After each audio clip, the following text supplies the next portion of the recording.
Hey everybody, welcome to the Geek Generation. I'm your host, Rob Logan, and I am joined by Taudriel. How are you? Oh, hello. Oh, hello. I am fantastic. Living in travel purgatory. Yes. It's so much easier to adjust to the time out there than it is coming home and readjusting. Yeah, and that's what everyone's saying. Like, it feels fine. Once it's almost as if you get off the plane and your body goes into, like, this bestial mode where it's like, I'm ready for anything. And then you get home and you're like a 1-year-old and you can't handle anything. Oh, yeah. Your body just collapses, which is fine. I mean, it's perfect timing, right? Oh, absolutely. Yeah, it's not like I have any work to do or anything. My body's like, frick everything. But here we are. Yeah, we are live. We made it home. We got a lot of work done. We still have a lot of work to do. But this was your first experience at San Diego Comic-Con. It was. How was your kind of like first impression as a whole? You know, I'm really glad I've been to several smaller conventions before this, because if it wasn't for those, I wouldn't be trained to deal with a massive amount of just humans around me. Mm-hmm. I more than likely would have had a small panic attack. But honestly, just being there with you, who makes everyone feel so comfortable and casual, I was fine.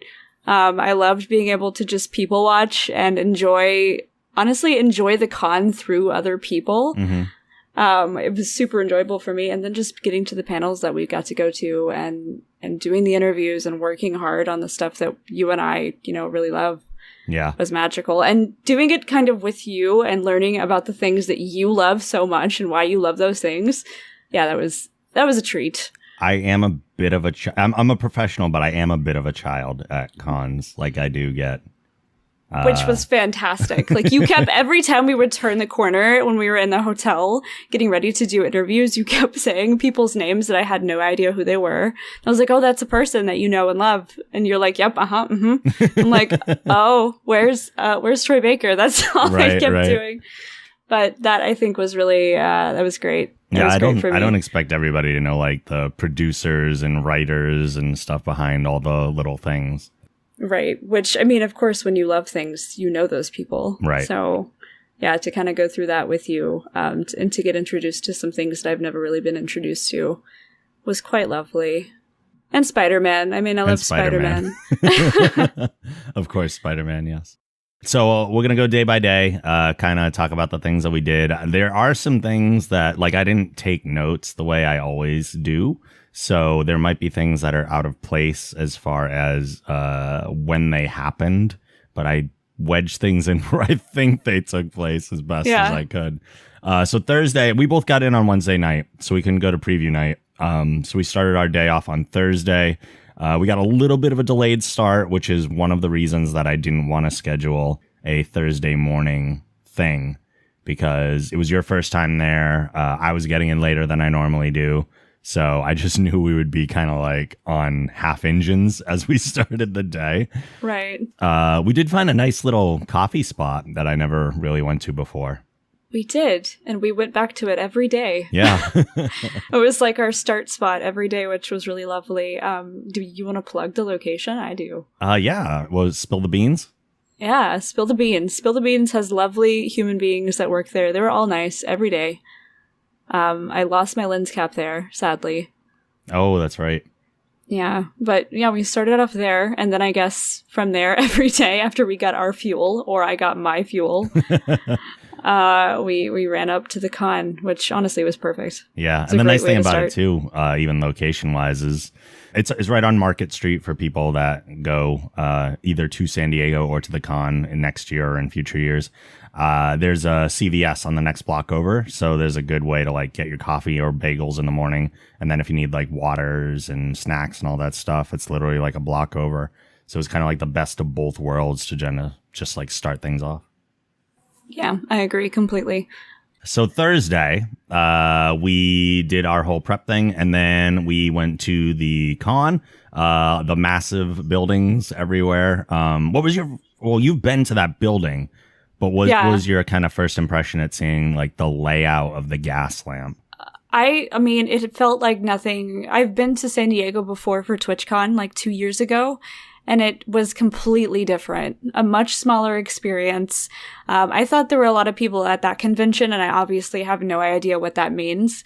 I mean, granted, San Diego Comic-Con is the largest convention in the country, so it makes sense, but still, I was not prepared. The entire downtown just gets consumed with the convention itself. Everything becomes like this themed La La Land, which is lovely. It was lovely just to like sit back and like look at everything. Mm-hmm. Yeah, it was completely different for me. And I don't think I could see the ground the entire time we were there. There were so many people. Oh, yeah. It's like sardine cans. And it got worse throughout the con because we started on the lighter end, but that's also the nature of it. But yeah, it's always impressed me. I love, like, being a geek, there's a lot of places that don't feel like they cater towards that, but going into that, not only the building, but how like the entire town just envelops you in it, and there's kind of no escape. It's the best. Everyone kind of leans into it. Yeah. Which is just lovely. It becomes something for everyone. Whether you're there to cosplay or there to enjoy, you know, your favorite geekdom that you might subscribe to, or even if there were people that I was sharing an Uber with, and I was like, "Hey, are you guys from here?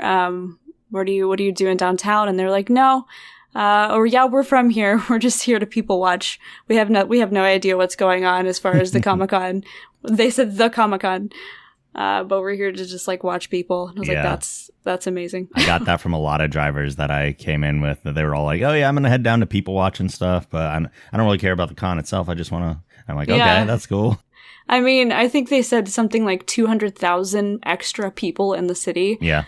When the convention starts, which is wild. Like, that is enormous. So I can only imagine. Yeah. It's a sideshow for everyone who's not involved. 100%. The first thing we went to on Thursday was we took our chances trying to get into Hall H to make the Doctor Who panel. Yes! And we got in! Yes, we did! It felt like it was like a 10, okay, maybe not 10 minutes. I was just so excited the whole time. Maybe like 15 to 20 minute wait. Yeah, something like that. It wasn't crazy. Yeah, and we weren't right up on them, but we got decent seats and got to sit on an incredible panel. Yeah, it was super great to see. The thing that I learned the most from the panel, I mean, it wasn't full of like huge reveals. It was really great to hear Jodie Whittaker's kind of impressions on being the new Doctor. But the thing that I learned out of it is that we have 3 companions coming into this one as opposed to the usual 1 or 2. I don't remember the last time that they've had a group this large for the TARDIS. Oh, yeah. No, it's going to be really interesting. And I think that's something that we both were talking about in the middle of the panel. We both looked at each other and we were like, 3? Holy heck. Yeah. It excites me, and it also makes me really nervous because it makes me feel like maybe those intimate relationships aren't going to be as intimate this season, and it's going to be more of a collective, which, to be completely honest, that kind of bums me out, but also on the other end of the spectrum gets me really excited because I think something they kept saying about Jodie Whittaker's, 13th Doctor is that she's kind of a beacon of hope. That was one of the things that they kept repeating. That's the only thing that they could really unveil about her personality, was that she was just this beacon of hope. And I think that I agree with the writer of the show when he said that we kind of need that. So that seeing that live was like, I was freaking out. That was my moment of like, oh, wow. Because I don't even think we planned that. I don't think that was on our schedule. I had it on my schedule, but we were lucky to get in. I wasn't sure if we'd be able to because, I mean, Hall H is Hall H. Right. And I mean, Doctor Who is Doctor Who. Yep. So yeah, just kind of being able to sneak in there and start the con off that way was super magical for me. Yeah, I enjoyed that quite a bit. And even just like getting in there, like it was almost like a goal accomplished right away. Like, okay, you saw Hall H. At least we got that done. So even if we don't get back in there, you saw the size of it and the scope of it already. Oh yeah, the magnitude of that is just, it blows my mind. Yeah, it's something like just over 6,000 people or something can fit in there. It's ridiculous. And the people who orchestrate those panels deserve like a round of applause. Oh yeah. Because holy wow. Yeah. Wowie. It's a lot of people management. Oh, absolutely. From there, we went to the CBS press room where we were doing roundtable interviews for shows like Charmed, Tell Me a Story, Magnum PI, and Crazy Ex-Girlfriend. We didn't get to talk to everybody, And like a lot of press rooms, they completely overbooked. I think they were even turning a few people away at the door because we just ran out of chairs. Yeah, I think by the time we got seated, which we were about middle of the line, the room was full. Yeah. And there was still a good maybe 50 people in line, which I think out of all the press rooms we had, that was the most overbooked we saw. Yeah, that was just silly. I was very surprised at how many people were there based on like the shows that they were showing off. But also not surprised because it was CBS, and that's generally a big deal. It felt strange to have 3 shows in one press room. But I think it was honestly for me as my first like major thing. It was a good taste of what was to come next. Yeah, I mean, everything else is kind of easier in comparison to something crazy like that. Right. So we talked. We did get some great interviews. We did. We did. We only talked to the executive producer of Charmed, not the cast, unfortunately. And we did ask. Now, I should mention too, for people that want to actually see these and hear these, they will be up on the YouTube channel. If you go to thegeekgeneration.com/YouTube, you'll be able to see the interviews as they're released. There's probably only going to be a few by the time this podcast drops, but I'll be editing and releasing more over the next couple weeks. But then I'll also release, if people just want to hear the audio, if they don't care about seeing them, I'm going to release a podcast episode that has all of them compiled like I have in years past as well. So if people just want to hear all the interviews, that'll be an option too. But the Charmed one, we talked to the executive producer, again, not the cast. We did ask about them doing a reboot versus a continuation. And I don't think either of us were overly convinced with the rationale. Yeah, I think it's absolutely going to be something you must watch or listen in on, whatever way that we do drop that interview. Because I think it does answer questions without necessarily answering questions directly. Yeah. Yeah, that's all I'm going to say about that. Go watch it. It did feel like a very political answer. I mean, the one thing I think we both came away from is it's a money grab. It feels like a money grab. Right. And although I think it's really easy to be a cynic, I have hope for the future. But yeah, go watch the interview. I remain a cynic, but also watch the interview. We talked to the 2 cast members that were there from Tell Me a Story and the executive producer of that, Kevin Williamson. And of all the shows that were being talked about in this room, this was the one that interested me the most. Same. It was very, very interesting in the way that they're setting up that show is going to be a hit or miss ultimately, but the basis of what they're doing is intriguing. Yeah, and this is going to be a CBS All Access show. So if people want to watch it that way. And then I guess the premise basically is it's going to be retelling. Retelling's not even the right word. A reimagining or interpretation of different fairy tales, but not like in the way that Once Upon a Time does it, because that was everyone's kind of go-to comparison. They're kind of like extracting the morals and the messages and then putting those into like new dramas in a way. So like Paul Wesley was saying that one of his character is one of the 3 pigs, but he's not like a pig. And it's not going to be like, oh, the wolf came and blew our house down. It's going to be probably the idea of like preparation. Right.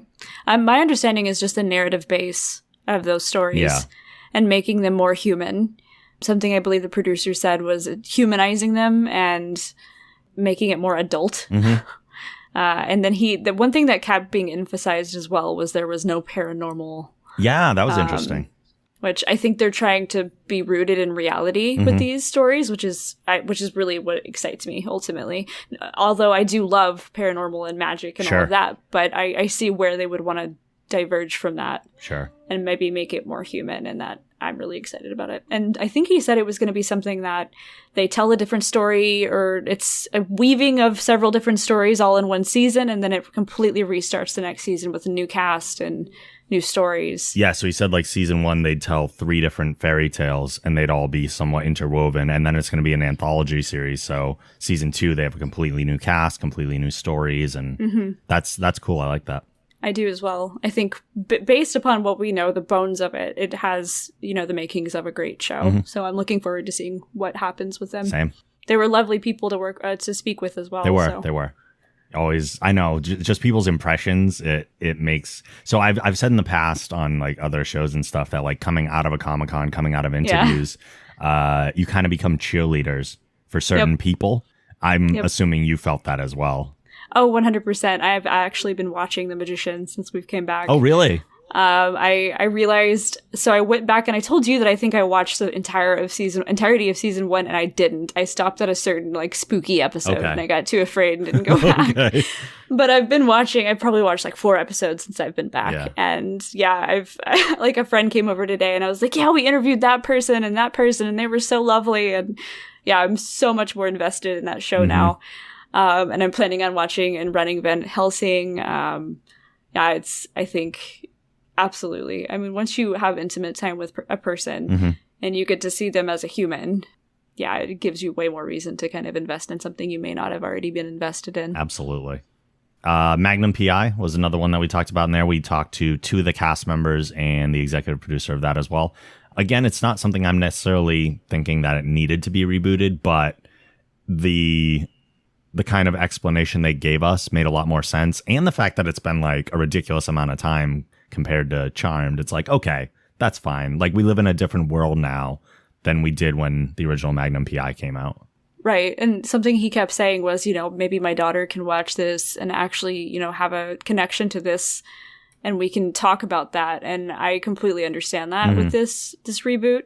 I think it's something that, like you said, with the basis of bringing it back because we do now have veterans in the same position today, it's almost like a retelling of history. Yeah. So if they can do that and kind of cut out all of the other nasty bits of history, like they mentioned misogyny being one of them, out of the show, it could be a great thing. Yeah, there are certain reasons that over time a certain show doesn't hold up. And cultural norms could be that reason. So yeah, if they're making like a new version of this with better effects, without misogyny, then that's every good reason to actually go forward with a reboot. So I don't know if I'm going to necessarily watch this one, but I support it. Me as well. The last one was Crazy Ex-Girlfriend, and we unfortunately didn't talk to anybody from that show. Yeah, we just didn't sadly. have time. Yeah. Wish we had something to say about it. But we don't. With being our first press room, I actually came out of it kind of lackluster just because, one, I didn't care about any of the shows that much, and I was honestly frustrated we didn't get the Charmed cast. Yeah. I think I kept saying that to you. You did. Because but I also understand there are only so many things. There are so many things going on at the convention that sometimes you miss out on that. But I would have really loved to have heard from them and kind of seen their point of view. Sure, absolutely.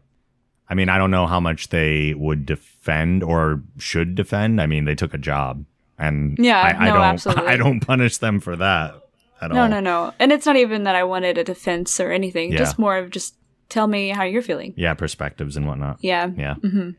That's fair. I think the bigger bum out for me, though, was we did that instead of a John Barrowman panel, which is like one of my favorite San Diego Comic-Con things. Oh, no. Yeah. But it's okay. We'll make it through. We had a good rest of everything else pretty much, so. Yeah. And I think we still had things to take away from the first press room. Oh, so, sure. Absolutely. We went from there to the Van Helsing press room. Yes, we did. Which was lovely. Oh, it was so good. So good. I watched the entire show. This was one of them that I felt like we were going to get, and the response and approval came back so late compared to some of the others. And I was like, oh no, did I just binge watch 2 seasons of a show for nothing? But then it came back, and I was glad too, because by the time I got like into the 2nd season, the approval came through. I was like, this show's pretty fun. I like it. I hope we get it now. Where before I was like, it could go either way. I'm fine. You were a bit more invested. Yeah, and I started like looking into the cast right away. And then when I started doing research, I get like excited about it. If I'm like, this person seems like fun, and this person seems like fun. Yeah. So who was your favorite to interview from the cast? I mean, I know the answer to this, but I want our audience to know the answer. Yeah. So Kelly Overton is the woman who plays Vanessa Van Helsing in the show. already I was the most excited to interview her, one, because she's the lead, but also in my research discovered that she is or was a hurdler in high school, and she is from Western Massachusetts. So she's from the same state, did the same sports, did the same events that I did. So we kind of bonded over that a little bit before the cameras went on, although the cameras might have been running actually at that point. They might have been. I don't know. Whatever it was adorable. And I loved watching you kind of get giddy with somebody that you very clearly respected. Mm-hmm. And I did a little bit of research on her as well. So just kind of seeing her be able to answer the questions that we had prepared was nice. Because she's kind of just a badass. And it's nice to be around fellow badasses. Yeah. Yeah. And I love when people come up to you and talk with no pretenses. She doesn't have to treat me like an equal. Right. Because like I'm there as press. I'm the one interviewing her. There's kind of a power dynamic there already. But she was just so warm and friendly and just made me feel at ease very quickly and was like, oh my God, you're also from Massachusetts. And like, yeah, it was exciting. I love when people get on that kind of same ground with you. Yeah, and I think that was a really exciting part for me to watch, being behind the camera, not having to be much of a personality, and getting to watch you kind of have these genuinely intimate moments with people that, you know, you respect and you support, and being able to share that with then, you know, our audience later. That's the beauty of the interview, Mm-hmm. and you take it to the next level. You don't use the basic questions. You take it to a whole nother level. And you can tell when the person that you're interviewing recognizes that. And yeah, I think she absolutely was there with you. She was comfortable because you were comfortable. Yeah. Yeah. Not to geek out about what I was watching the whole time. But yeah, that was a part of my enjoyment too.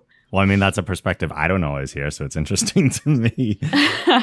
Yeah. But yeah, I think, like you said, I think they respect and notice when I come in with my homework done.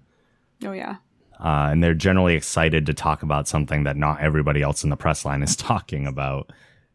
Because if you have to answer the same question, or if you can't answer the questions that people are asking, that gets a little old pretty quickly, I would imagine. Yeah. Right, exactly. And from what I was kind of listening in on, that was happening quite a bit. Mm-hmm. And then you would have these completely different, like, I've done all this research on you. I know your backstory. I know what you did in high school. And yeah, you could just tell the difference in interaction. And yeah, as someone who was right there in it, it was super, super enjoyable. So mad respect on that. I'm going to stop stroking your ego now. Please don't, because I need someone in my life too. So this is nice. No. I'll take it. After the press room, we were hungry as hell. So I think that we went for kind of like the easiest thing to do was pizza. So we got some like New York slices. I know we went to California to get New York slices of pizza.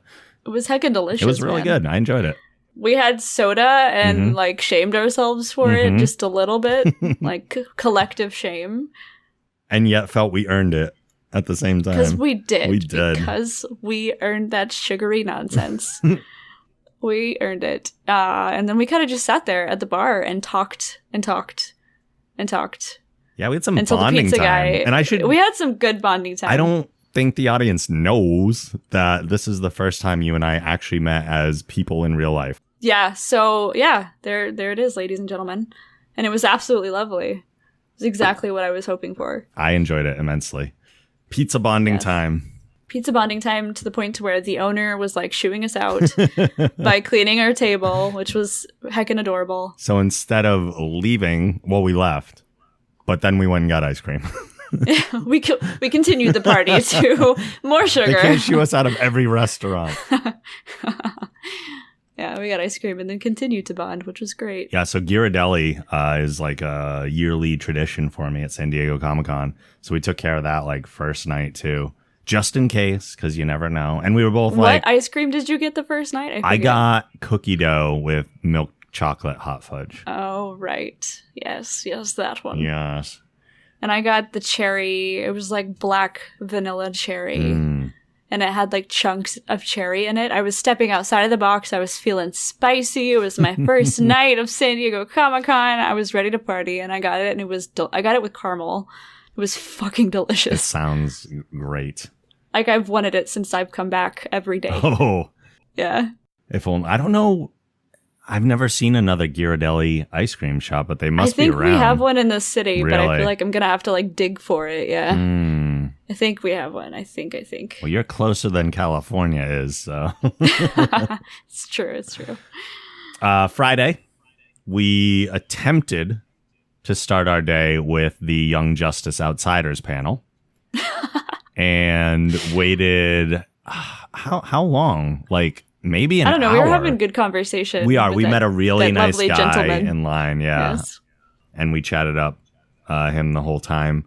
He was very friendly, very outgoing. Incredible human. But even though we didn't make it in that panel, you did set your eyes on someone for the first time. Oh, God. I hope people don't think I'm like a creep. I hope they do, because it's funnier that way. Oh, yeah. It was my first sighting of Troy Baker. He was just like casually walking down the hallway, I guess, getting ready to go into the Young Justice panel. Mm-hmm. And I just kind of like casually looked at him and looked away as if I didn't know who he was. Yeah. While I panicked inside. So we knew we were going to be interviewing Troy at some point, but we didn't think we were going to bump into him like prior to that. So. But we did. Squee a little bit. It's a Friday delight. And we enjoyed the Young Justice panel by their cheers from outside of the room. Yeah, we literally, as we continued moving on the line, we know everybody's in the room. We know the panel's already going. We've seen everybody walk in. We've heard the cheers. And as we inch closer and closer to the door, you continue to hear these shouts and these like screams. And we're just like, okay, they're screaming for us. They're really excited for us to come in. And they were just twisting the knife the entire time we were waiting. Yeah. Yeah, it hurt. Even though I have no attachment to the show, it still hurt me. Hurt by proxy. Yes. Our first press room on Friday was for Lego DC Supervillains, which is the next upcoming Lego game, which I'm excited about because I greatly enjoy Lego games. There was some wonderful, wonderful voice talent in here, as well as somebody we've had on the podcast before and interviewed before, Arthur Parsons, who is the game director of many of these Lego games. And I was super impressed that he not only remembered me by name, but remembered the last game that I interviewed him for, being Lego Batman 3. I was like, holy crap. Like I've had the occasional person I interviewed remember me by name, but his memory was on point, and I have to give him props for that. Yeah, he was a very cool, chill dude. Yeah. And we got to interview Fred Tatasciore, who's absolutely lovely. So lovely. We talked to Julie Nathanson here for the first time. We'll revisit her later in this conversation. And then several other people. And it was wonderful because I love interviewing voice actors. They're the nicest people ever. Yes, 100%. Voice acting is the way to go if you want to do anything in life that regards acting. Do the voice. Mm-hmm. Do the voice. It's tough to get into. It's a tight group, but worth it. Be ready to grind, but you can do it. After that, we had the Death of Superman press room. That was a couple hours later. I don't know if we did anything of significance in between. I think we might have gone onto the con floor at some point. Yeah, I think we just kind of wandered around here. Yeah. Just meandered, judged everybody. In the best way possible. Yes, of course. Is that when we tried streaming? Possibly. I think it was. Either Friday or Saturday we tried streaming. Yeah. Yeah. I think it might have been Friday. I think it was as well, actually. We ended up streaming for like a half hour and then realized that our delay was like 5 minutes. And I watched the video back. Like, you don't even hear us say bye. Like, the video cut off, and then they would have seen 5 more minutes, but it never delivered that. Unfortunately, heck. But it is what it is. It came out okay. We tried. We tried. The Death of Superman press room was pretty good. Much bigger room, horribly lit. They have a couple rooms where there are no windows and they're just really bad lighting. But we got some really great interviews in there. People like Jerry O'Connell, Rebecca Romaine, Jason O'Mara, Christopher Gorham. Great, great people. That was a fun room. It was. It was. I was very tired at that point, but I was still like, I was still going off of the high of interviewing, and it was really enjoyable. And then to kind of take that interview room straight into the actual premiere of the film was a delight. Yeah. I loved that. And even in between, we made it to a panel we didn't necessarily plan on going to because it just happened to be in the same room as Death of Superman. And that was the Cloak and Dagger panel, which I was excited to see, even though I didn't know it was going to be there, because I started watching Cloak and Dagger like for the trip out to San Diego. That was my plane show that I was watching. So I caught up on pretty much everything that had aired. And I do enjoy the show quite a bit, actually. The only thing that bugs me about it a little bit is it reminds me of the old CW shows where like they end every episode with some overly dramatic song and like a music montage. Like Degrassi. Yeah. And I'm like, okay. Do we have to do this every episode? I love that, actually. That's like required in my guilty pleasure shows. Well, then you have to watch Cloak and Dagger. It will be a guilty pleasure for you. I actually, that was my first taste of Cloak and Dagger, that panel that we kind of snuck into. And I was really excited just seeing the chemistry of the cast on stage. They were hilarious. Yeah, they were really funny. They were really funny, and you could tell that they loved what they were doing. I mean, of course you do, but you could tell that they really loved and were really invested in the characters that they were portraying. So yeah, that's yet another show I've added to my list. Get back from Comic-Con and have like the least amount of time to do anything because there's 1,000 shows to catch up on. I clearly think so highly of myself over here, thinking I'm queen of consumer culture and I consume all media, and I didn't know half of the things that we even did. So yeah, it was a nice takeaway, that list. Yeah, and then we stayed put in there. We got some pretty nice seats, and we watched the Death of Superman premiere. Yeah, and I enjoyed the movie quite a bit. I did as well. For my first ever DC animated movie, I loved it so much. And those screenings is something they do, like they were saying right at the beginning. One of the kind of like panel organizers for San Diego Comic-Con came out. And this is something they've been doing for like the last 10 years. They always show a DC animated movie on the Friday night of Comic-Con. And it's really exciting. I love watching movies, even though like the audio is like panel room quality. Yeah. There's something really exciting about watching a movie with a huge room of people who are all into the same shit you're into. Oh, yeah. That having those audience reactions, which I'm sure is exactly why they premiere them there, because it gives them so much to kind of feed off on.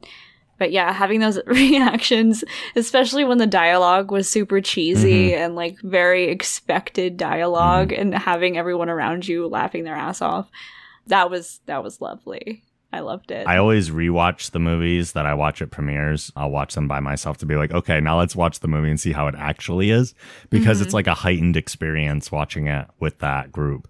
Yeah. You're under a spell. Yes. So I have to rewatch it. Although I think it's going to hold up. My one complaint, I think I mentioned this at the time too, is that the animation does feel a little on the cheaper side. So I don't know what studio they're using. It feels like they're using a different studio for that than they are for some of their other like series. Like the footage we saw of Young Justice that's going to be coming back looks phenomenally better than the animation quality of Death of Superman, which is surprising, but yeah, and I echoed that complaint as well. Yeah.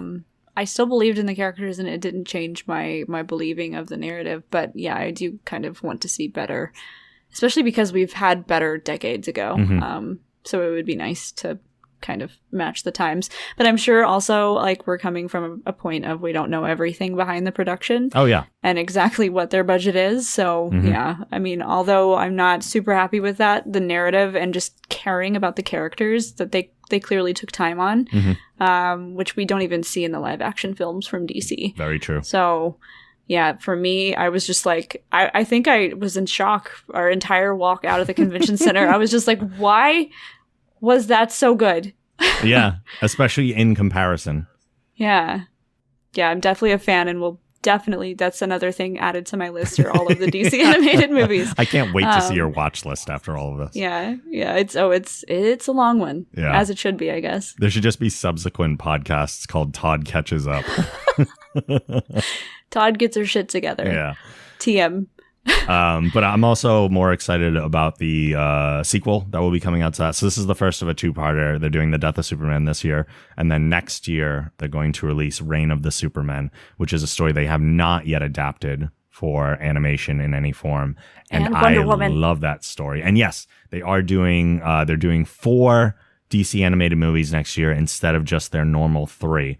So there will be, so they announced another Wonder Woman movie. I forget what the subtitle on that one was. Bloodlines, I believe. Bloodlines, that's right. Good, Todd. Yeah. Thanks. Yeah, you paid attention to that one. Hey, yeah, I did. Of course I did. But even more exciting for me, there's a Teen Titans one they're doing, but then they're also doing Batman Hush, which is one of my favorite Batman graphic the novels. Audience freaked out. Yes, it is a fan favorite.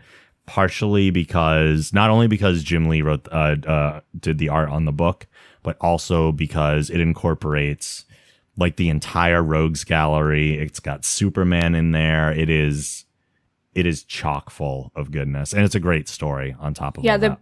The bits that you told me about it, I'm here for it. That's actually one of the comic books I added to my list because it sounds like a very dark Batman, and I'm so here for that. Although you might be thinking of the other story I told you about, which was Flashpoint. Oh, rip. the alternate reality one? Yeah. Yeah, that's Flashpoint. Oh. But I want that. Can we have that? Do you hear us? We want that too. There is an animated movie of Flashpoint. Oh. Okay. Yes. I need to watch that. Yes. It's one of the better ones too. It's one of the better ones. It's very good. Yeah, that sounds so good. Yeah, okay. Unrelated topic. Side conversations. That was our Friday night. And then on Saturday, we didn't have anything in the morning. So Todd wisely suggested that we get brunch. Yeah, that was our brunch day. Oh, heckin' yes. It was so good. We had brunch at Breakfast Republic. Yes. In downtown San Diego, which if you've ever been there, you know what we're talking about. If you haven't, get your ass over there. Get you a Bloody Mary, because that was probably the best Bloody Mary I've had in my entire life. And the wait was really short, considering. Yeah, I figured during Comic-Con time it would be kind of crazy. But we maybe waited like 15 minutes. Yep. Yeah, not bad. I really enjoyed my breakfast sandwich. I did want to go. I wish they didn't close at 3. Because I really wanted to go back there for dessert. Breakfast all day. They had a breakfast thing where you could do like 3 pancakes and then get like almost a sampler platter, and they had so many different kinds of pancakes that looked amazing. And I wanted to get a cinnamon roll pancake and a pineapple upside down pancake and a friggin' Oreo pancake. It's like everything that you love. It's the perfect cacophony of pancake.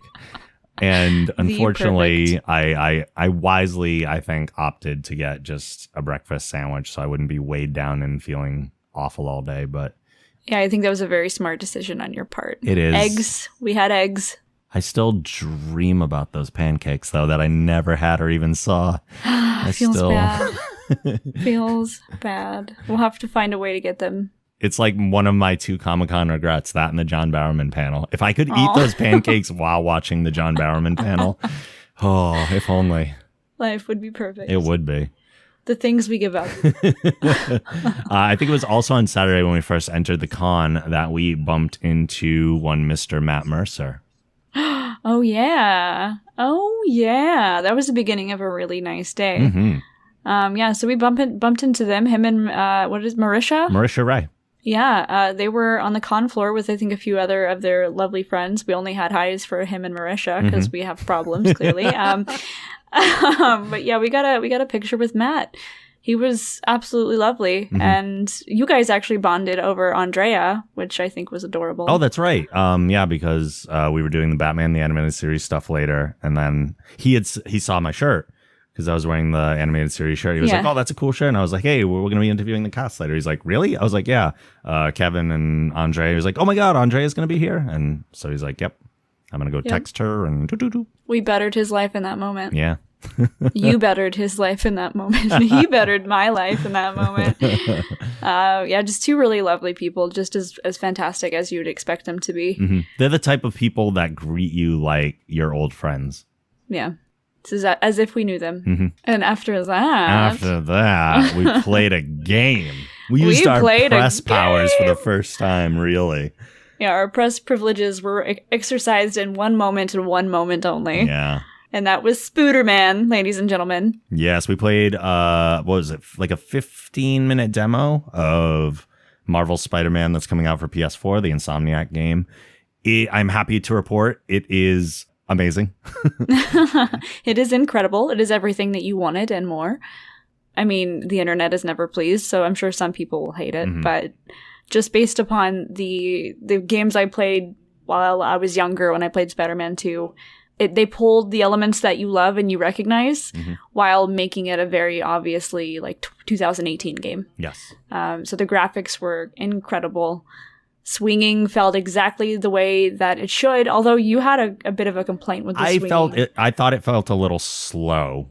I would have liked to see. I never felt the rush of speed that I did when playing Spider-Man 2, the game. But the swinging physics themselves are amazing. They're probably more lifelike. Yeah, definitely more lifelike. There's more variability in what you can do while you are swinging. True. Which was nice for me. I really enjoyed that. I just wanted to swing the whole 15-minute demo. I didn't want to do any missions, which essentially is Spider-Man for me. It's like a GTA game where you just literally swing from rooftops and kick people in the face. But yeah, I think the demo was I think it was a great length, and the amount of actual mechanics that you get to use in that short amount of time was incredible. It was even difficult for me, just kind of getting used to the mechanics, and I died a few times. I don't even think I finished the final boss. I think I started sweating a little bit at the end, but yeah, I can't wait for it. I'm sad it's not out now. Yeah, the swinging's great. The fighting is even better than the swinging. The fighting is super fun and very varied. Like, you can really play around with it, which I enjoyed.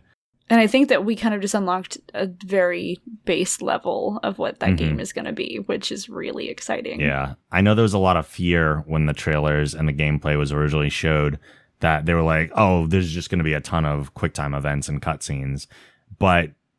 And yes, there are QuickTime events and cutscenes, but it's all integrated so nicely and so fluidly that it feels like the way Uncharted did, where the difference between the cutscene, it never you never feel like you're leaving the game necessarily. It feels appropriate. It's great. Yeah. I love it. It flows really well. Very. Feels like a video game. Yeah. And for a video game based upon, comic book and movie title, it's kind of, no, not even just kind of, incredibly impressive. Yeah. Yeah. I'm very excited. That's great. We went to our first press room of the day after that, which was Batman the Animated Series, which was, when I got the invite for this, I didn't even know it was coming out on Blu-ray. So I squeaked a little in my chair when I was like, what? Finally. Yeah, this is the first time. Yeah. Yeah. So I was super excited to do this. And the people we got to talk to, I was absolutely thrilled for. We had talked to Kevin Conroy at the DC Supervillains press room. And I think he was like, okay, I'm doing a Lego video game and that's fine. Yeah. But when we talked to him about Batman the Animated Series, he's a completely different person. Man, does he respect the hell out of that show. He loves his Batman, as he should. So he was great. We talked to Lauren Lester, who's the voice of Robin. We talked to Andrea Romano, who I will never stop calling a legend because she is. Yeah, that was magic. She's the best. Oh man, and she's so regal and just amazing. You could feel like you were in the presence of royalty. Yeah, absolutely. Voice acting royalty. We talked to Paul Dini, and that was the first time I interviewed Paul Dini, and he was wonderful too. Big creative influence on Batman the Animated Series. And I told you in the room too, but I'll tell the audience as well.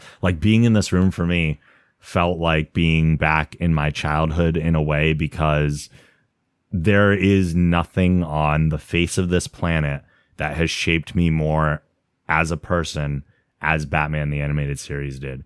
It is the best parts of every version of Batman put into the best possible timeless presentation of it. Because there are things, and we do talk about it a little bit in an interview with Eric Radomski, one of the producers, there were things that this show did that they had to do to skirt the censors, and yet it made the show so much better because it's just the way I like things. Like, so there's an episode called Robin's Reckoning where they show how Robin became Robin, how his parents died and all that stuff. And you're like, wait, they showed how his parents died in a kid's cartoon. But in order to do that, his parents are trapeze artists. Someone had sabotaged the rope. They fall, they die. But all they show is them swinging, the frayed rope swinging into frame, like coming back as they should have, and then the reaction of the audience. And that is so much more powerful than showing two bodies on the ground. Yeah, absolutely. And they did stuff like that in the show all the time, and I love that. It's so brilliant. Which ties back to what I was saying about the animated series in general, is where they really take the time to tell a story and not throw action at you, which you're able to emote with that. Yeah. And you're emoting with an animated character as an adult. Yeah. And that's, to me, is incredibly transformative. And yeah, and you saying that it was from your childhood, understanding that, and then to understanding it to a level of, okay, this isn't just comic book. People relate to it as childhood memories. This is also like a narrative with a substantial story. Yeah. No, I completely understand why you love it so much. Yeah, I know I don't have the time for this, but I have for years wanted to do a podcast that simply goes through every episode of Batman the Animated Series and kind of talks about each episode individually. It would be amazing to do. There are other podcasts out there that do it, but I would love to do something like that in the future. Write that down. I know. For when we have I've already nothing else created to do. graphics for it and everything. Like, it's already... I just did it like in an afternoon years ago. I was like, this is what it would be if I could make it happen. Aww. I know. Someday when I can do nothing but podcast and stream and anyway. We're getting there. Yeah. We're getting there. Chugging along. Our next press room after that was for Sci-Fi's Deadly Class, which is a show that's not yet on the air, but looks super cool. Yeah, it looks so cool. And just being able to speak with the people who are playing the characters, yet again, added another show to my list that I'm kind of waiting for. And I've seen a few things after San Diego Comic-Con about this. People are getting pretty excited.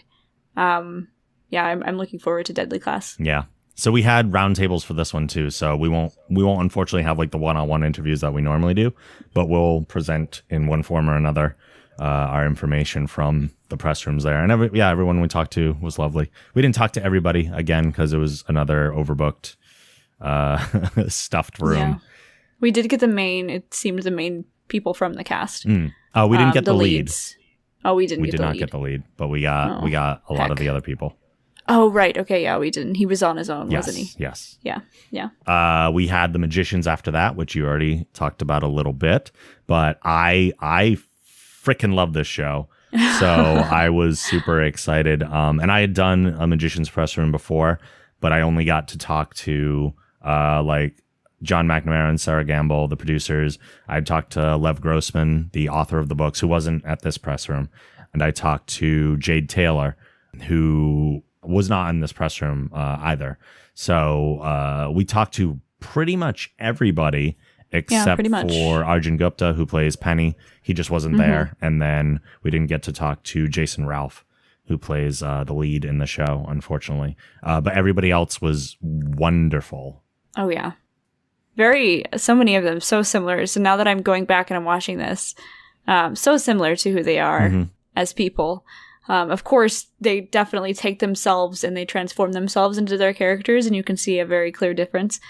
But yeah, no, I think after watching and being around them and having the questions answered and the questions asked, watching the show is so much better. Yeah. So much more enjoyable. Yeah. They fully love their roles, and it's beautiful to see that. No, it's absolutely great. I wish, and someday, I will get the one-on-ones with them that I want to, because I have so many questions for all of them. And we had talked about this a little bit too, the flow of a roundtable interview versus a one-on-one, like in front of the camera interview, is so very different. So different. So for those of you that don't know the major differences between Roundtable and then standing up against the Comic-Con wall doing video, you are at a table full of other press outlets that they can ask questions whenever they have an opportunity to. So a lot of the times you only get the opportunity to answer or to ask one question as an outlet. And sadly, on one of our, I think, probably best questions that we had. We were talking to Summer Bishop. Yes, we had a technical issue where Rob, he was right in the middle of the table. He had a great angle on every cast member. It was a fantastic angle, and he asked a really fantastic question, and somebody had kicked the tripod as they were passing between tables because this room was cramped, man. It was so cramped. And the camera just flopped and went, so like the lens went straight down to the table. And oh man, my heart hurt. But I do still have it completely. I was ready to like jump up in the air and throw the guy. I do still have it in full audio, so it will be. We will be able to release it, but dang it. Yeah, I mean, the thing that surprised me the most about that is not only that it fell, but also like I had my hand on the tripod for like everything else, and I don't know at what point I think you finally let go. Answered that question and you took it off for a few seconds. I think that's what it was because I asked the question. I was getting into her answer so much that I just stopped paying attention to the tripod. Yeah. But oh well, it happens. Yeah. What are you gonna do? After that, it was from there to Hall H. We had a very busy Saturday. It was back to Hall H for an evening with Kevin Smith. I didn't know if I was dragging you to this. It was something that I wanted to see because I'm a big fan of Kevin Smith. And hopefully some of that, I don't know what your prior impressions were, but hopefully some of that kind of transformed your impression of him. Oh, yeah. So I was familiar with Kevin Smith before the panel. Not typically the content I consume, but I'm always open for anything. I was down for the ride. And the first hour that I stayed there where he kind of did his stand-up bit about his experience with his heart attack recently, that was incredibly transformative for me, honestly. He's great at talking to people. He's a fantastic comedian. And he was telling a really, really just beautiful, important story. And he was painting it in a way that it's etched in my mind, the words that he said, which I think that takes a lot of skill just as a human being. So I think my level of respect completely raised for him. I didn't actually realize how big of a deal he was for Comic-Con. So yeah, just kind of seeing him from a different perspective and being able to consume a little bit of the content that he's pushing out there. We watched the premiere for Hollyweed, which was also fun to see through your eyes because I also know that a part of it is not completely what you consume either. Yeah. But we both were just sitting there laughing our asses off, having a great time. Yeah, there were jokes. Like, it's not a show I would probably watch just because it's not my type of content. Yeah. But there's undeniably funny parts in that show. Right. And I hope he does, like, absolutely fantastic things. I hope he gets picked up, and I hope people support it because it's clear that he cares about it. And there are, like, very funny moments. Oh, yeah. I see that there's definitely an audience for that. Totally. I enjoyed watching it. I really enjoyed his story about his heart attack. It made me feel like my life is precious. I almost cried there for a minute. It was great. If you have the opportunity to watch it, definitely go watch it. Yeah, and then you left after that, but I stuck around and like for an hour later, right? Yeah. Long. It went his panel went from 6:45 to 9:30. Yeah. So I mean that's kind of typical of him, and I always forget and I just lose track of time. But and there's nothing wrong with it. Yeah. After showing the pilot for Hollyweed, they showed a short called Tom and Grant, which was made by Tom Cavanaugh and Grant Gustin of the Flash fame. I also didn't realize that all the music in the short was done by the guy who plays Cisco on the Flash, Carlos. I can never remember his last name, but he recorded all of the music with Tom Cavanaugh that is featured in that short. And the short itself was okay. I feel like they made mention on stage that most of it was birthed from inside jokes that they have on the set of The Flash. Like when they're not necessarily acting and they're just doing the in-between things, they have all these little jokes that happen. And it's probably funnier to them than so like the present. There were a few parts where it just kind of dragged. The overall narrative was very funny. But there were some slow parts, but it was fun. I mean, it's a little short film that they made on their own time, and you got to give people credit for being creative regardless. Absolutely. And I appreciated that about specifically Kevin Smith and those that surround him is they are very communal. And yeah, sometimes it does feel like they are, laughing at an inside joke, but it's enjoyable as an audience. I feel like they put the heart and creative content on Hollywood, and they don't take themselves too seriously. Yeah. Which that for me is just, yes, please. Yeah, I mean, one of the things that I appreciate about Kevin is that he is a proponent for doing your own thing and making your own stuff. Like, he says it nonstop. He's like, there is nobody in this room that should not have a podcast. There is nobody in this room that should not be making something. Because he's like, everybody has their own story. So write it down, talk about it, put your heart into something and make it. Because nobody else has the same perspective that you do. And the world deserves to see it. And I love that about him. Just kind of his championing. That's the basis of, why I love storytelling. Yeah. So yeah, it made it really easy for me to just enjoy. Even though it's not the first thing I go to consume on my time. It was something that I still really enjoyed spending time with. So no, you did not drag me. I might have at first, but it was okay by the end. Sure. Sunday was unfortunately our last day at the con because they do close the doors on us. We started off the day by meeting up with Julie Nathanson, who is a wonderful voice actor.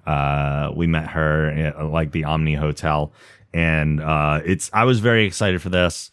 I didn't know a ton about her before we were offered the interview, but I was very excited about it because I really enjoy the non-press room press opportunities where we get to do one-on-one, more relaxed, informal chats with people. We did it with Lights last year, and that was one of my favorite interviews from the year, even though, again, I knew nothing about her when I was first offered it.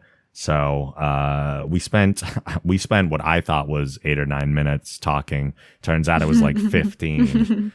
Oh, it was lovely. Yeah. And you had an interactive kind of component to this interview. Yeah, I did. Yeah, so we went upstairs. So imagine a hotel lobby, right? Tons of people running in and out of it. We had to find a space to actually have this interview. Mm-hmm. So unlike every other press thing that we did here at the con, we didn't have designated space to actually conduct our interview. We had to make our own space, which was really fun, honestly. Because I think we had 3 different spots in mind that we did not use. We ended up going upstairs, finding a more quiet corner that was up against a window. So it had fantastic lighting and very few people going in and out of the shot. And she kind of helped us do that. She was such a great personality, immediately comfortable around her. Mm-hmm. And yeah, we kind of just joked around for a while until the interview was just inevitably starting. And when you are the camera person and you're behind the camera trying to set the shot and make sure that the camera doesn't fall or make sure that the audio is coming in correctly, and making sure that Rob's in the camera and in the frame correctly, you have the opportunity to interact with them. So when they said funny things, I laughed. And because they were using mics, you're not going to hear me laugh. So that's good for us. But it was also me being able to actually be a part of the audience for them, which I think was good. Absolutely. Because, so, I mean, their audience, these are people who are performers. And sometimes they perform in a vacuum, like in a voice booth or something. So it's rare that they get the opportunity to have a live audience, but when they do, their performance personality comes out for sure. And in those moments, I am part of the audience, but not really because I'm there with them. And it kind of falls on you. So we're basically doing a show for you.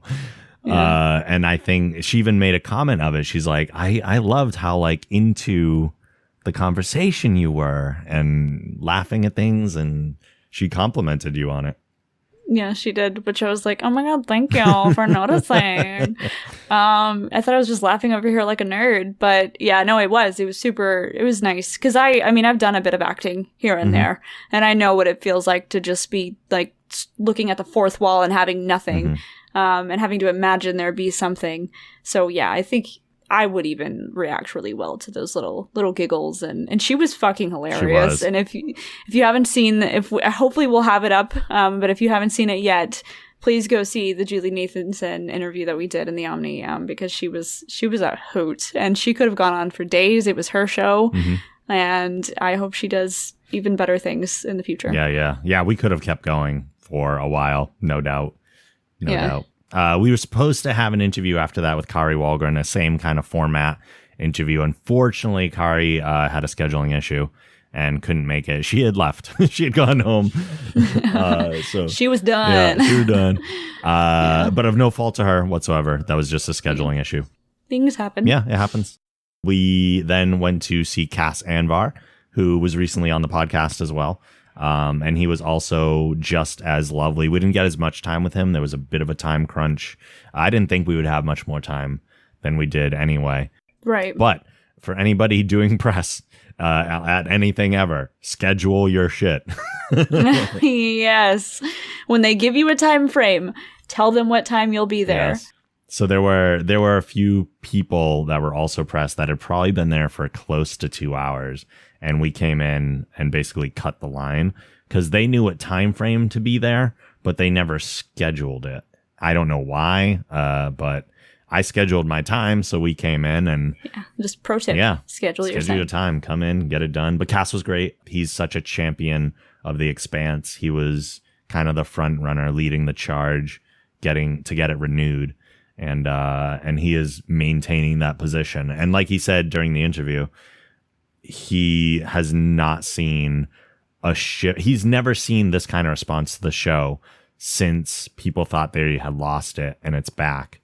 And it is truly powered by the fandom right now, which is amazing to see. Like so many shows on television right now. And it was beautiful to see him. He's also the voice of Altair in Assassin's Creed, which was one of my favorite ones. So I was low-key geeking out. Yeah, he was lovely. We then had the Lego DC... Oh, God, this friggin' title. The Lego DC Superheroes Aquaman Rage of Atlantis press room. And they always have the longest titles for these. One year it was Lego DC Superheroes, it's like they're trolling Justice everyone. League Cosmic Clash. And it's like, good Lord. I know, it does feel like a giant troll. It's the perfect tongue twister for every voice actor. It's what they say leading into their sessions. It's how they get warm. So starting every interview with that already made it funny for me. Yeah. On every single one. You used it every time. I did. And I was laughing every time. It's the ongoing bit of those interviews. But we did some wonderful interviews there. I love Sunday morning press rooms, especially with those voice casts, because they're just so damn chill. So chill. Everybody's like, yep, we're all spent. Let's just get this done and go home. Yep. But not in like screw this rush thing. Way, yeah, it it's like we who don't cares have to anymore. Yeah, we've been through so much already. Yeah. We've been through the battle. They're so you're great. just like trekking on the beach. Yep. Enjoying the sunset almost. So we did all those, and then the highlight of that press room was, of course, what Todd was looking forward to all weekend, which was when we interviewed Troy Baker. Yes. And which so I looked, good. That's like a 7-minute interview. Yeah, because you guys derailed it, which was hilarious. What did we do? Gary was like, what are you doing? So Gary was the organizer of all of basically the animated series and the Lego Supervillain, everything that we did. That was for all of Warner Brothers Interactive. Warner Brothers Home Entertainment. Lovely human being. Yes, he did kick over my camera at one point, but it's fine. we weren't in shot. Nope, it was fine. Yeah, he was great guy, and he was very huge stickler on making sure that we had 3 questions per guest. And I believe we did technically have 3 questions. It's just that last question went on and on and on and on, which was great. That wasn't my fault at that point. That was all Troy. It was 100% Troy. 100%. We blame Troy for all of it getting derailed. Yep. And it's the only unfortunate thing about all that is that you guys can't see everything that happened, because probably even more happened off camera than did on camera, because we just got... You'll see, like, in the interview that we brought up talking about E.T., the Atari game, and his retro replay show that he does with Nolan North. And when I brought that up, he lit up and wanted to talk about it forever. It was beautiful. Yeah, and we talked to him about it for way longer off camera. We did. And I'm super excited to hook him up with the game because I agreed to send the Atari game itself to them so that they could play it on Retro Replay. We just gotta dot all those I's and cross all those T's to make it happen. Yep.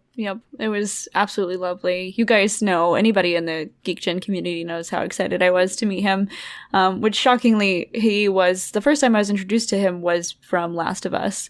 And just because of the effect of that game, it would be as if I was meeting Ashley Johnson. The effect that game left on me, I've been a huge fan since. And yeah, I was able to keep it together and just kind of casually speak with him. And it was fantastic. I was very proud of you for not fangirling too hard. Oh yeah. I mean, you don't want to do that in the press room. Like, no. You just don't. And like I kind of told you, like, if I do the things I want in life, this won't be the only time I see him. So yeah, it was fantastic. I loved it. Yeah, it was great. We kind of ended our con at that point, and we went to go get some lunch. We did, yes. Ramen. So this, I don't know if this was the thing that you were hyping up the most of the building up to Comic-Con. Todd was very excited about taking my ramen virginity. Because I'd had like... Popping that ramen cherry. I'd had like the garbage store ramen that kind of everybody eats at some point in college. Which is still delicious and fine, no shame. But I'd never had proper like restaurant ramen. And I'm happy to say that it holds up to the hype. Yeah. It's very, very good. We would have had some major issues if it didn't. I'm a granted, picky eater. He took out all of the delicious things in ramen, onions, mushrooms. Please. I got rid of the excrement out of something goodness. that doesn't belong in food in general. Goodness.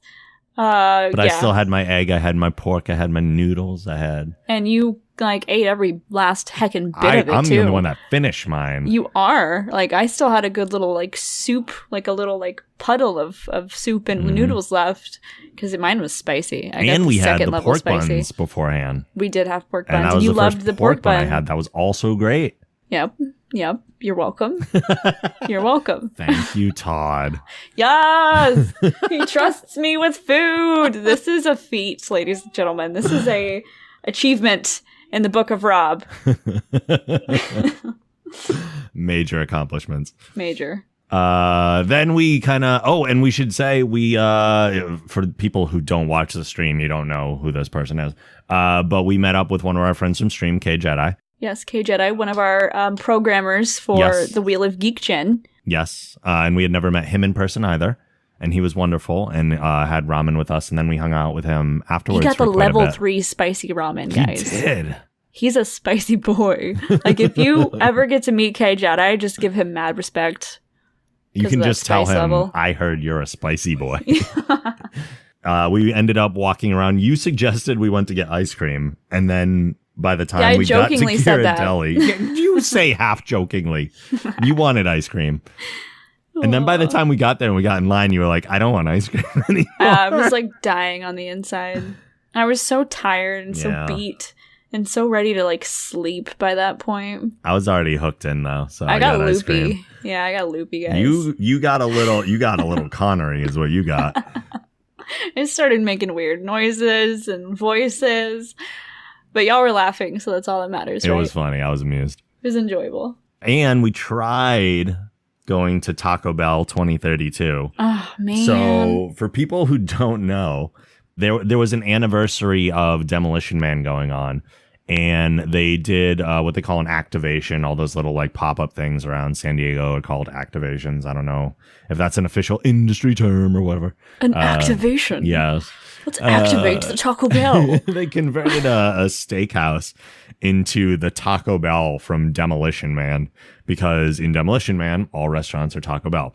I am a huge Demolition Man fan. It is arguably my favorite action movie. And I was very excited to go, and every day we were like, oh, we'll go like tomorrow. We'll go tomorrow. Like, it's something we kept putting off because we just didn't have time. Yeah, we had seen it, I guess, Friday night. Yeah. And the lights were like awesome. Yeah, because I have not seen Demolition Man. Yet another movie I need to get woke on. Don't judge me. I can feel you through the ether. Are you kidding? I'm excited to make you watch all this. Yeah, that's the benefit of me, right? Like, Yeah. you get to see everything through my eyes. You're again. just so uncultured that I get to. Oh, no. But yeah, and then you said that to me. I was just like freaking out by the neon Taco Bell. I was Yeah. like, oh, hell yeah, I love me some Taco Bell. Neon Taco Bell, I'm down. Apparently they had like 4-course meals going on inside. And we walked by where we thought it was like a few times, like, where the frick is this Taco Bell? Can we not see it because it's daytime and the lights aren't there? Well, apparently during Sunday they pulled the whole thing down and Yeah, they were done with it. it was gone, and we were like just left wanting. Yeah. It was painful. Taco in my chest. Painful. Breaking my heart. Like, I don't even care about Taco Bell. I care about that Taco Bell. Yeah, that would have been. And I'm like, Rob knows, especially after this weekend, how big of a millennial foodie I am. Mm-hmm.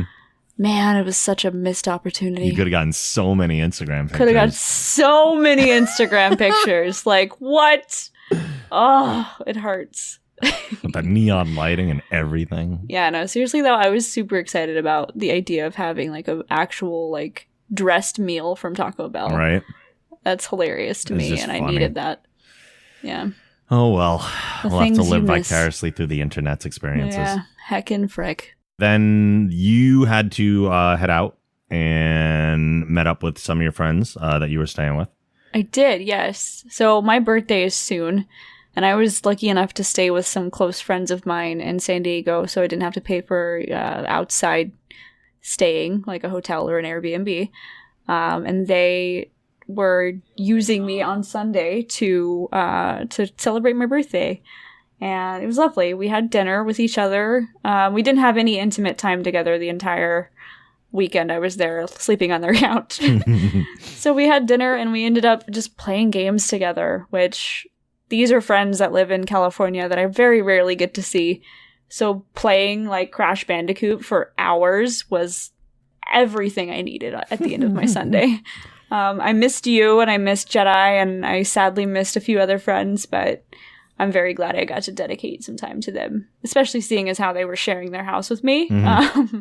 So it was great to just like kick it with my friends and play games. And you were going home a lot earlier than I was, so your wind down time was needed sooner Yeah, I was than flying mine. out the next day at 7, which I didn't tell you, but I almost missed my flight. Really? Yeah, I like got to the gate with 5 minutes to spare. Oof. And you know me and how much I stress about planes. So your girl was on a whole new level of stress.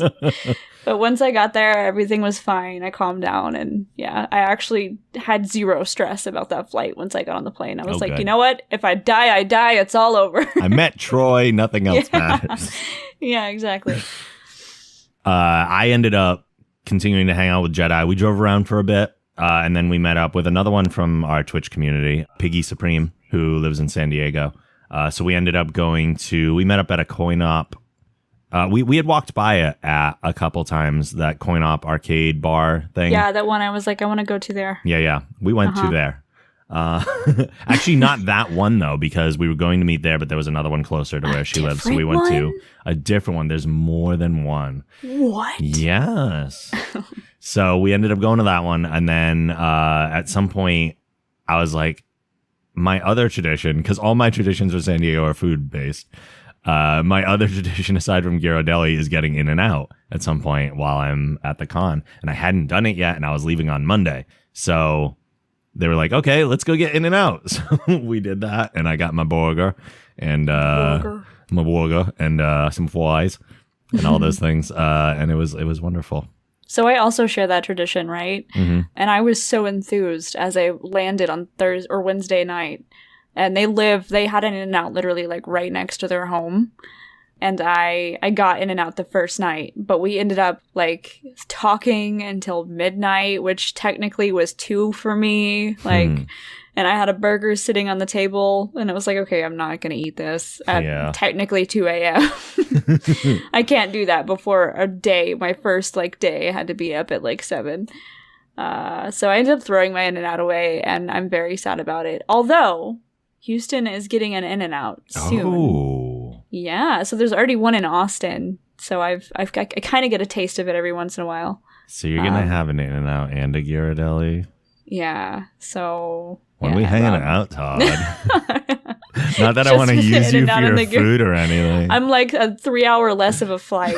Yep, to California, you're closer. So you're like, she's closer. Oh man. But yeah, so I was right there in that tradition. And then that Sunday evening, instead of them making me dinner, I was like, no, I'm gonna Postmates In-N-Out, and nobody would deliver In-N-Out. It was beyond me. I was like, what is happening? So yeah, Sad. I didn't get to have my tradition either. Crushing. But you did, so I'm did. proud of you. I did. And that was pretty much it. I mean, my Monday was, you went home right away on Monday. Super early flight. Mine wasn't until 8:30. And I had nowhere to go because I checked out of my Airbnb around like 10:30. I had to be out by 11. Although I bet if I had asked, he would have totally let me stay, but I just don't like imposing on people. Like if I had asked beforehand, that would have been more comfortable. But if I'm like in that situation, I'm like, I'm not going anywhere until 8 o'clock. Can I just stay here? Like that feels like an imposition because I'm already there. Right. I'm just going to dig my heels in and be like, I'm not moving. I'm moving in, by the way. Yeah. So I ended up going to the airport because I couldn't drag my luggage all over San Diego either. That wouldn't have been fun. And I just took the opportunity to get some work done, really. Had some Phil's barbecue in the airport, which was really good. Nice. Yeah. I wish they had a little more barbecue sauce on it, but it was that nice, like charred pulled barbecue taste. Yep. Yeah. I saw that Instagram picture you took. I saw a rub off on you a little bit this last weekend. I hate taking pictures with my phone. I want to take them all with my camera because I'm a photo snob. But if I'm throwing them in my story on Instagram, then I don't care as much. It's like, this is disposable. I loved it, so keep doing it always. Okay. And that's pretty much it. That was the con. So what were kind of like the big highlights for you? Like my final moments. Yeah. I mean, we went through them, and of course, the Doctor Who panel, starting it off that way, was super great for me. Mm-hmm. Very transformative. Gave me all of the motivation and hype that you could get as you started. And then, of course, I think just like being able to go on the con floor. I mean, yes, I loved playing Spider-Man. Mm-hmm. That was great. I was so glad we had the opportunity to do that because we both love that game equally. Yes. But just being able to go on the con floor and kind of, as you and I were, we were so casual and we weren't rushed. And I've been to so many cons where I feel like people are selling me things, or I feel like I have to behave a certain way. Mm-hmm. There's just more stress involved. And this one, I don't know. It wasn't there. So I was able to kind of just meander and just kind of take in everything around me and be in the moment. Mm. And just being able to do that and do it with you, somebody that I respect and I've been able to work with and haven't really spent quality time with. Oh, stop. It was magical. Yeah. And then, of course, Troy Baker was a damn delight and so much more than I could have hoped for. And being able to meet so many new people that weren't on my radar, but now are on my radar. Yeah, it was just kind of the tip of the iceberg for how excited I am for the work that we're going to be doing in the future. I think a lot of the anxiety from cons in general comes from the amount of choice and the lack of aim that people go in with them. Oh, yeah. Because you look at everything and it's kind of overwhelming, the stimuli. But I love having a schedule and that we actually had obligations because it just focuses me. Oh, yeah. And you and I had kind of discussed that too, talking about, if we weren't there for work, mm-hmm. we aren't entirely sure we would be there. Mm-hmm. Which that's not throwing shade to those of you that do actually enjoy the con and you go to enjoy the experience. It's just, I think, different for us because once you are able to get behind the scenes and you get to meet them and you get to talk with them and interview them and get to know them, it's hard to go back and just be in the... So yeah, it's definitely given me a whole different perspective on cons. Yeah. And so much respect for the people that put them together. Oh my God, yeah. And this one's organized so well. Oh my goodness. I mean, of course, it's been around for a long time and they've had exponential growth, so they've been able to learn through their experience. But yeah, it's It's very organized. Although I will say, this is not something that we mentioned on the cast, but it is something I kept saying. The security was not that great. And True. if anybody is listening from the actual production side of San Diego Comic-Con, please up your security. There were so many times I was going through bag check and I could have been sneaky and you would have never known, which made me a little nervous. So yeah, that was shocking for me. That was true. Yeah. Like they have you open your bags and they like look in the one pocket you open, just ignoring the three it was others like I was that at a you baseball have. game. And there are just so many people there, and there's so much opportunity to do, not to be a cynic, but I just think it does promote and ask for a little bit more. Although I do say that, and there were many police officers with many dogs. Oh, yes. So there was obvious attention to it. I think with the security, I think it could have been a little bit tighter. Yeah. Yeah. I agree. But what about you? I mean, you've done this, you said 5 years? This is the fourth year is press for San Diego. Yeah. And there's stuff that stands out every single year. Obviously, I mean, one of the things that I like to do is I've never gone with the same person to San Diego. So in a way that keeps it fresh for me. I'm seeing it through fresh eyes every year. So you can't come back. No, I'm just kidding. You watch. There's something nice about seeing it through other people's eyes. And I like the process of introducing it to somebody else, kind of from both sides too. Like not just, hey, here's San Diego Comic-Con, but hey, here's this whole other con experience maybe you didn't even know existed. I really enjoy that press side. And yeah, I feel spoiled. I feel like to go back to being a normal con goer would not be nearly as enjoyable to me because I wouldn't have the access that I have now. And the thing, like, yeah, this is a frick ton of work. To put it in Todd language, it's a frick ton of work, a heckin' frick ton. But I love it. I love the post production is as much fun. Where I have to like go through and edit everything. But it's exciting to release all that. It's super exciting to be in there and actually do it. And it's the best kind of hard work, in my opinion. Once you go press, you never go back. It's true. Which kind of, I mean, that's our hope is next year that we'll have double the size of our team. Hopefully. And we'll be able to cover just as much. So if you are interested in doing kind of some of the things that we have discussed here on the podcast and you believe that you have the qualifications, please let us know. You can contact me. I'm Taud, Taud at thegeekgeneration.com. If you want to shoot me an email and just kind of tell me your experience and if you would like to do this with us. Because, we're trying to do this more, not just at San Diego Comic-Con, but cons across the country. Yeah, so we can't make it to every con. It's just not feasible. We can't, and we can get you access to them and we can give you the things that you need to cover for us on the things that you love. And that's what we're doing here at the Geek Generation. We're building a community of people that really love all the things that we're talking about today. And that doesn't mean write to Todd and say, hey, can you get me in this con? No, that's not what that means. Yeah. It means we are looking to increase the Geek Gen family. And that starts with building a relationship and building trust. And it's most likely going to start with like a writing role and show us that you have what it takes to do it. Because there's work that goes into it, and we want to make sure you're up for that work as well. Absolutely. It won't be as easy as, hey, I want this, let me give it to you. But it is something that, like, for me, I just for example, don't want you to get all those emails. Right. And I mean, whatever, I'll sift through it. But, for me and you, like, we've been working together almost a year at this point. And everything that I've been doing is completely new to my resume. It's completely new to my repertoire of, like, skill and talent. And I'm learning how to do all of this stuff with you. And I wouldn't have done it unless, you reached out to me and said, hey, do you want to do this for me? So I think sometimes it's always good for us to be like, hey, if you want this, you're right. We're open for communication. Yep. Hit us up. But yeah, to Rob's point, please don't try to come to me just for a free badge. Because I know better. I am a gullible girl, but I'm not that gullible. To kind of wrap things up, do you have a final thought or something you'd like to plug? I know you do some things on the internet.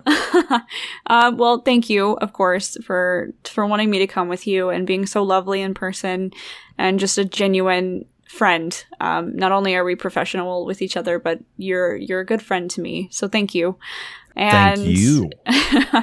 and yeah, you can, if you would like to check me out, I have my own Twitch channel. I broadcast there as a variety caster. It's twitch.tv/Taudriel, Taudriel. I stream Monday through Thursday, sometimes on the weekend.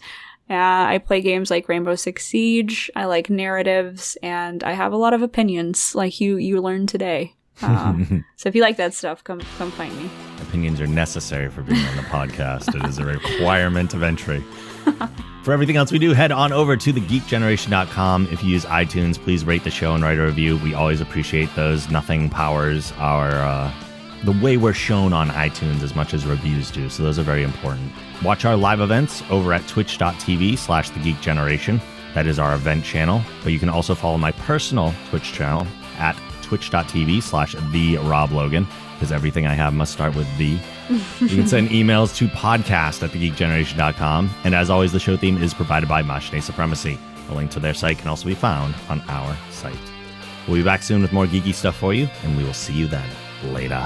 Bye!